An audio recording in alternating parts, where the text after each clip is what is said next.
Title நானும் என்னோட writer Balaji வந்து டிஸ்கஸ் பண்ணல, அவரோட ஐடியா தான் பெருசு அப்படின்ட்டு.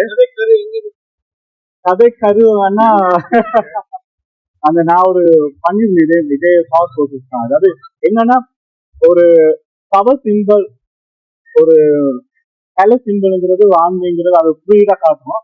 அப்படி இல்லை, ஆண்மைங்கிறது அது இல்லை, அது ஒரு மோசை தான், அது கேலி சித்திரமா காட்டுறதுக்காக தான் அதை பண்ணேன். அதாவது நாங்க ஆம்பளை அப்படிங்கிற இதை ஒரு பொருளா பெருசா பாக்குறோம். அது பெருசு சிறுசுங்கிறது ஒரு மேட்டர் இல்லைங்கிறது தான் மேட்டரே காட்டுறேன்.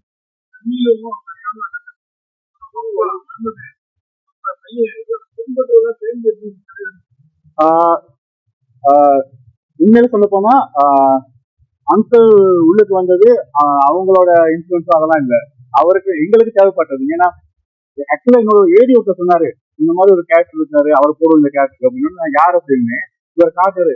அவர்கிட்ட கேட்ட ஏடி, உங்களுக்கு உண்மையில அவர் யாரும் தெரியாதா? இல்ல தெரியாது சார், நல்லா நடிப்பாரு அப்படின்னாரு. ஐயோ, அவர் தான் ப்ரொடியூசரா? அப்படிதான் உள்ளுக்கு வந்தாரு. அதே மாதிரி ஒரு 2 அண்ணன் தம்பி எனக்கு தேவைப்பட்டிருந்தாங்க.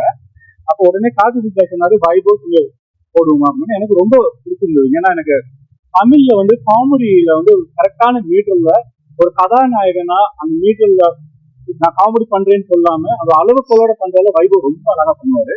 அவரோட நடிப்பு பிடிக்கிறதுனால வைபவும் அண்ணா எனக்கு புது அண்ணா ரொம்ப பிடிக்கும். அவரோட டாக்டர் ஆகட்டும், அவரோட படங்கள்லாம் ரொம்ப ரசித்து பார்த்திருக்கேன். அவரோட முதல் படம் செய்யறது அவர் ரொம்ப அவரோட நடிப்பை ரசிச்சிருக்கேன். ஸோ அந்த 2 பேரும் எனக்கு வந்து ரொம்ப சந்தோஷமா இருந்தது.